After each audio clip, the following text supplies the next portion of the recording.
বহু শিক্ষার্থী প্রজেক্ট নিয়ে চিন্তায় থাকে।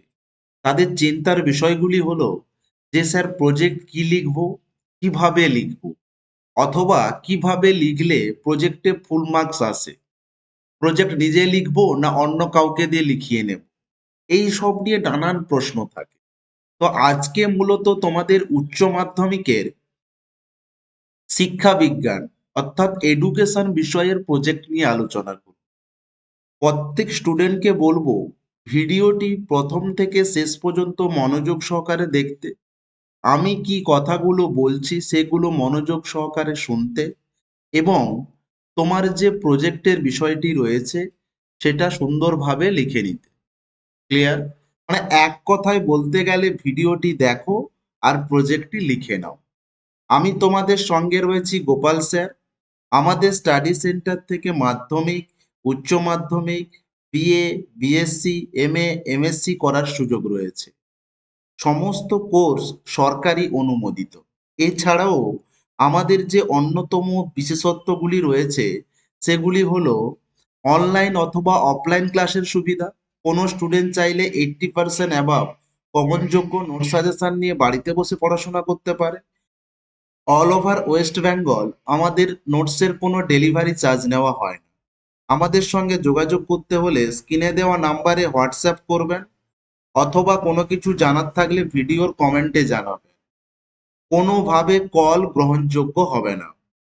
দেখো, প্রথমত বলে রাখি, তোমাদের শিক্ষা বিজ্ঞান বিষয়ে টোটাল 100 নাম্বারের এক্সাম দিতে হবে। তার মধ্যে তোমাকে পরীক্ষা সেন্টারে লিখিত এক্সাম দিতে হবে 80 নাম্বার, এবং তোমাকে প্রজেক্টের যে নাম্বার থাকবে সেটা হচ্ছে 20। অর্থাৎ প্রজেক্ট এবং লিখিত দুটো নিয়ে হচ্ছে 100 নাম্বারের তোমাকে এক্সাম দিতে হবে। এবার এই যে 20 নাম্বারের প্রজেক্ট, এটা লিখে জমা দিলেই প্রায় স্টুডেন্ট 16 থেকে 20-র মধ্যে নাম্বার পেয়ে যায়। তবে বেশিরভাগ স্কুলে 20-তে 20 দিয়ে থাকে। তাহলে তার জন্য তোমাকে প্রজেক্টটি লিখে জমা করতে হবে। ক্লিয়ার? এবার দেখে নাও, প্রথমত বলে রাখি, এই ধরনের তোমাকে একটা ফন্ট পেজ বানাতে হবে। অর্থাৎ প্রজেক্টের সামনে যে পেজটি থাকবে, তাহলে এখানে লেখা থাকবে, দেখো, the West Bengal council of Rabindra open schooling দিয়ে এখানে একটি লোগো থাকবে, এবং লেখা থাকবে এডুকেশন প্রজেক্ট ওয়ার্ক। তুমি যে বিষয়ের প্রজেক্টটি লিখছো তার নাম এখানে লিখতে হবে, এবং এখানে থাকবে তোমার স্টাডি সেন্টারের নাম, অর্থাৎ তুমি যে স্কুলের আন্ডারে ভর্তি হয়েছো সেই স্কুলের নাম লিখতে হবে। এখানে তোমার নিজের নাম, তোমার সেকশন, সাধারণত সবারই এ হয়ে থাকে, কোন ক্লাস সেটা লিখবে, এবং তোমার রেজিস্ট্রেশন নাম্বার লিখবে। রেজিস্ট্রেশন নাম্বারটি তুমি তোমার স্কুল থেকে রেজিস্ট্রেশন কার্ড সংগ্রহ করে নাও, যেখানে লেখা রয়েছে সেই নাম্বারটি তুমি এখানে লিখে ফেলবে। একদম সহজ করে বলবো, এই অংশটি তুমি স্ক্রিনশট নিয়ে নাও, সাইবার ক্যাফে চলে যাও, ওনাদেরকে দেখালেই এই ধরনের ফরম্যাট ওনারা কিন্তু তোমাকে বানিয়ে দেবে, বা এর থেকেও হয়তো আরো সুন্দরও বানিয়ে দিতে পারে। ক্লিয়ার? এবার দেখো, এই প্রকল্পের নাম এটা কি লিখবো আমি কিন্তু তোমাদেরকে বলে দিচ্ছি। নেক্সট দেখো কি থাকবে, আমি কিন্তু পেজগুলো যেভাবে দেখাচ্ছি পরপর তোমরা কিন্তু সেভাবেই সাজিয়ে রাখবে। ক্লিয়ার? দেখো, নেক্সট থাকবে শংসাপত্র। এবার এই শংসাপত্র কিভাবে লিখতে হয় তার কিন্তু ফরম্যাট দেওয়া রয়েছে, এবং অন্য একটি ভিডিওতে এই শংসাপত্র এবং কৃতজ্ঞতা স্বীকার কিভাবে লিখতে হয় তা কিন্তু আলোচনা করা রয়েছে। আমি এই ভিডিওর আই বাটনে দিয়ে দেব, অবশ্যই দেখে নিও, না হলে এই ভিডিওটি অনেক বেশি লেন্দি হয়ে যাবে। তার আগে একটা কথা বলে রাখি, দেখতে পাচ্ছ কত সুন্দর করে পেজে বর্ডার দেওয়া রয়েছে। সাধারণত বাম দিকটি একটু বেশি ছেড়ে বর্ডার দেবে, এবং দেখো উপরের দিক এবং নিচের দিক এবং ডান দিক কম পরিমাণে জায়গা ছাড়লেও হবে, কোনো অসুবিধা নেই। বাম দিকে বেশি জায়গা ছাড়ার কারণ হচ্ছে এই দিকে তোমার হয় স্পাইরাল বাইন্ডিং অথবা পিন আপ করবে, অথবা চ্যানেল ফাইলের মধ্যে তুমি ভরে জমা দেবে। তার জন্য বাম দিকটা একটু বেশি জায়গা ছেড়ে তুমি মার্জিনটি টানবে। ক্লিয়ার? তাহলে প্রথমত কাজ হবে, প্রত্যেকটি সাদা পেজ কিনে নাও, অর্থাৎ দোকানে গিয়ে তুমি জেরক্স পেজগুলো যে হয়ে থাকে এই জেরক্স পেজগুলো কিনে নেবে, দিয়ে তুমি সুন্দর করে মার্জিন টেনে নেবে, দিয়ে লিখতে শুরু করে দাও। যেভাবে আমি বলছি সেভাবে পরপর পেজ থাকবে এবং সেভাবেই লিখে নিই। নেক্সট দেখো সূচিপত্র থাকবে। এবার সূচিপত্রতে কি লিখতে হবে সেটা আমি বলে দিচ্ছি। নেক্সট দেখো তোমাদের প্রকল্পতে বা প্রজেক্টে বলা রয়েছে ১,৫০০ থেকে ২,০০০ শব্দের মধ্যে লিখে কিন্তু জমা দিতে হবে। এবার তোমাদের সিলেবাসে টোটাল ৫টা প্রজেক্ট রয়েছে। দেখো প্রথমত যেটা রয়েছে আধুনিক ভারতের শিক্ষার অগ্রগতি, রামমোহন থেকে গান্ধীজি। নেক্সট ২ এ যেটা রয়েছে রামমোহন রায়। ৩ এ যেটা রয়েছে পণ্ডিত ঈশ্বরচন্দ্র বিদ্যাসাগর। ৪ এ যে অংশটি রয়েছে স্বামী বিবেকানন্দ। ৫ এ যেটি রয়েছে রবীন্দ্রনাথ ঠাকুর, মহাত্মা গান্ধী। ক্লিয়ার? এবার দেখো আজকের এই ভিডিওতে মূলত তোমাদের আমি যে কোনো একটি প্রজেক্ট নিয়ে আলোচনা করব। বিশেষ করে এই স্বামী বিবেকানন্দ নিয়ে আমি আলোচনা করব। এবার তোমরা হয়তো বলবে, স্যার আপনি যে প্রজেক্টটা বলছেন এটা লিখে জমা করলে আমার স্কুলে কি গ্রহণযোগ্য হবে? আমি বলবো হ্যাঁ। দেখো বেশিরভাগ স্টাডি সেন্টারগুলোতে সাধারণত তোমাদের ক্লাস হয় না। কিছু বা কয়েকটি স্টাডি সেন্টারে তোমাদের শনিবার অথবা রবিবার করে ক্লাস হয়ে থাকে। এবার সেখানে স্যাররা হয়তো প্রজেক্ট তোমাকে এই ৫টার মধ্যে কোনোটা নির্বাচন করে দিতে পারে, অথবা বেশিরভাগ স্কুলে বলে যে তোমার যে কোনো একটা পছন্দের বিষয় নিয়ে প্রজেক্ট লিখে তুমি জমা দেবে। এবার তুমি যদি এটাও লিখে জমা দাও তাতে কিন্তু কোনো অসুবিধা নেই। ক্লিয়ার? তুমি শুধু একটু সুন্দর করে পরিষ্কার পরিচ্ছন্ন করে তুমি লিখে জমা দেবে। তাহলে বোঝা গেল তুমি এই ৫টির মধ্যে যে কোনো একটা বিষয় লিখতে পারো, বা আমি যে আজকের ভিডিওতে আলোচনা করব স্বামী বিবেকানন্দকে নিয়ে যে প্রজেক্টটি লেখা হবে সেটা কিভাবে লেখা হবে বা কি লিখবো সেটাও তুমি লিখে কিন্তু জমা করতে পারো। বা তুমি চাইলে অন্য যে কোনো একটা লিখে নিতে পারো। তোমার বইয়ের পেছনের দিকের পেজগুলো দেখবে, সেখানে এই প্রকল্প বিষয়গুলো লেখা রয়েছে।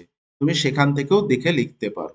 তাহলে দেখো এই ধরনের একটা সাদা পেজ নেব যেখানে মার্জিন টানা থাকবে, যে বিষয়ের প্রজেক্টটি আমি লিখবো এইভাবে সুন্দর করে বড় বড় করে হেডিং দিয়ে লিখে দেবো। দেখো আমি কিন্তু লিখেছি স্বামী বিবেকানন্দ সম্পর্কে, তাই এইভাবে দেখো সুন্দর করে আমি কিন্তু লিখে দিয়েছি। এবার তোমরা যদি চাও এখানে কোনো ছবিও তুমি প্রিন্ট আউট করে চিটিয়ে দিতে পারো, তাহলে তো খাতা আরো সুন্দর হবে। তবে চেষ্টা করবে দু একটা ছবি তোমরা প্রিন্ট আউট করে চিটিয়ে দিতে। ক্লিয়ার? এবার দেখো আমি স্বামী বিবেকানন্দর প্রজেক্ট লিখতেছি। তাহলে এইখানে যে প্রথমে যে আমি বলেছিলাম, তাহলে এইখানে প্রকল্পের নাম কি হবে? তাহলে এখানে তোমরা কিন্তু লিখবে স্বামী বিবেকানন্দ। ক্লিয়ার? বোঝা গেল? তাহলে ফ্রন্ট পেজের সমস্ত কিছু তুমি কিন্তু সাইবার ক্যাফে ফিল আপ করে নিও। ক্লিয়ার? তারপরে শংসাপত্র লিখবে, তারপরে কৃতজ্ঞতা স্বীকার, তারপরে সূচিপত্র থাকবে। সূচিপত্রতে কি লিখতে হবে সেটা আমি শেষে বলবো। দেখো তারপরে সুন্দর করে একটা নাম লিখেছি, প্রজেক্টের যে বিষয়টি নিয়ে লিখছি আমি স্বামী বিবেকানন্দ, পারলে আমি কোনো ছবি সেখানে চিটিয়ে দেবো। এবার দেখো ফার্স্ট যেটা থাকবে ভূমিকা। ভূমিকাতে কি লিখবো না প্রজেক্ট কি, প্রজেক্ট সংক্রান্ত কিছু অংশ আমি একটা পেজের মধ্যে লিখবো। ক্লিয়ার? তাহলে তুমি এই অংশটা সুন্দর করে লিখে ফেলবে। আমি বলবো একাধিক কালি ইউজ করার দরকার নেই, তুমি ব্ল্যাক এবং ব্লু কালি ইউজ করবে। ধরো ব্ল্যাকে যদি হেডিং লেখো তাহলে ব্লুতে বাকি অংশটা লিখবে, বা তোমার যেটা চয়েস তুমি সেটাতে লিখবে, তবে একাধিক কালি ইউজ করার কোনো প্রয়োজন নেই। দেখো নেক্সট পেজে যেটা লিখবো প্রকল্পের ধারণা। ক্লিয়ার? তাহলে এই পেজে আমরা এইগুলো লিখে ফেলবো, এবং লেখার সময় তোমরা কিন্তু প্রত্যেকটা পেজের নিচে নাম্বার দেবে, যে এটা ২ নম্বর পেজ কি এটা ৩ নম্বর পেজ, তোমরা অবশ্যই নাম্বারিং করবে। ক্লিয়ার? নেক্সট দেখো প্রকল্পের বৈশিষ্ট্য। প্রকল্পের বৈশিষ্ট্যগুলো আমি এক এক করে সুন্দর করে একটা পেজে লিখে ফেলবো। নেক্সট দেখো নেক্সট যেটা লিখবো প্রকল্পের ধাপসমূহ। তাহলে কয়েকটা পেজে প্রকল্প কি, প্রকল্পের ধারণা, প্রকল্পের বৈশিষ্ট্য, প্রকল্পের ধাপসমূহ এইগুলো লিখে ফেললাম। নেক্সট দেখো নেক্সট যেটা লিখবো শিক্ষা চিন্তা নায়ক বিবেকানন্দ, তাহলে ওনার সম্পর্কে এক পেজে এটা লিখলাম। ক্লিয়ার? নেক্সট পেজে দেখো ওনার সংক্ষিপ্ত জীবনী লিখবো। ক্লিয়ার? তবে চেষ্টা করবে, ধরো সাপোজ বলছি আমি, এটা ধরো তোমার পেজ। ক্লিয়ার?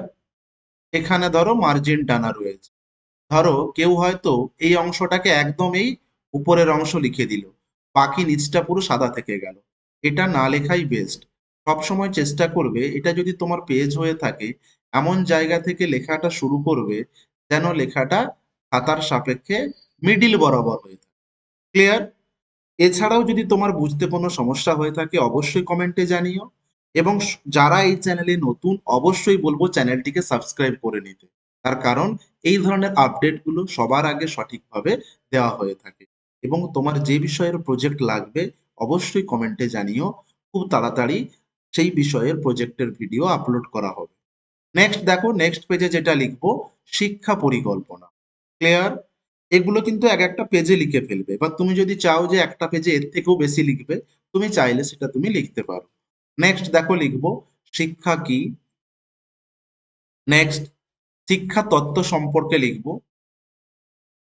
নেক্সট, শিক্ষার লক্ষ্য। এবার তুমি যদি কোনো কোনো ফাঁকা জায়গাতে যদি স্বামী বিবেকানন্দর কোনো ছবি বা আহ, তুমি ওনার যদি কোনো কার্যাবলীর যদি কোনো ছবি তুমি এখানে দিতে পারো, দেবে, তাহলে খুবই ভালো।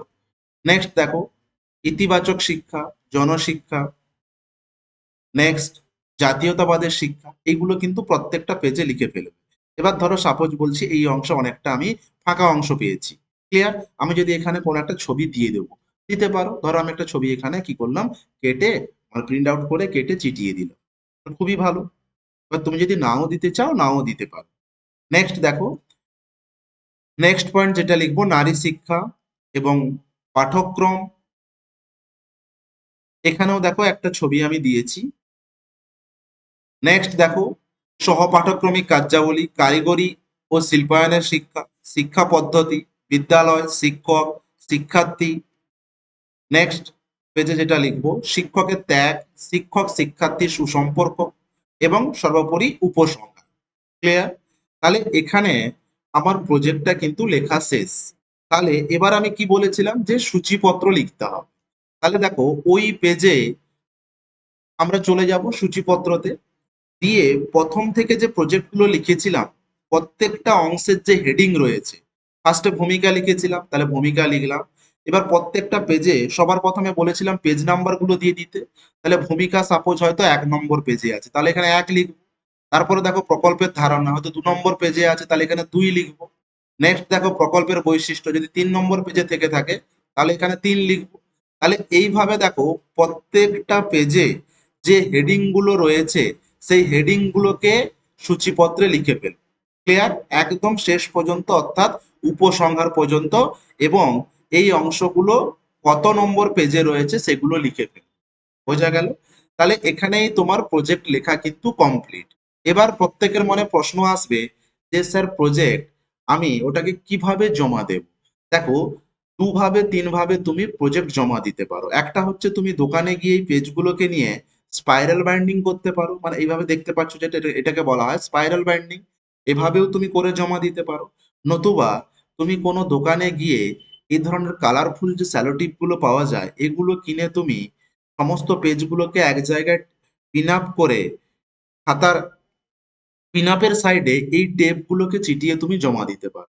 অথবা তুমি যদি চাও কোনো চ্যানেল ফাইল কিনে তার মধ্যেও ভরে তুমি জমা দিতে পারো। এটা কিন্তু তোমার ইচ্ছে। বোঝা গেল?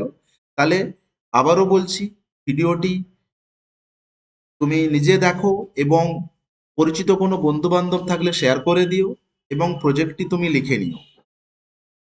ভিডিওটি যদি ভালো লেগে থাকে অবশ্যই লাইক করে দিও, কোনো কিছু জানার থাকলে অবশ্যই কমেন্টে জানিও।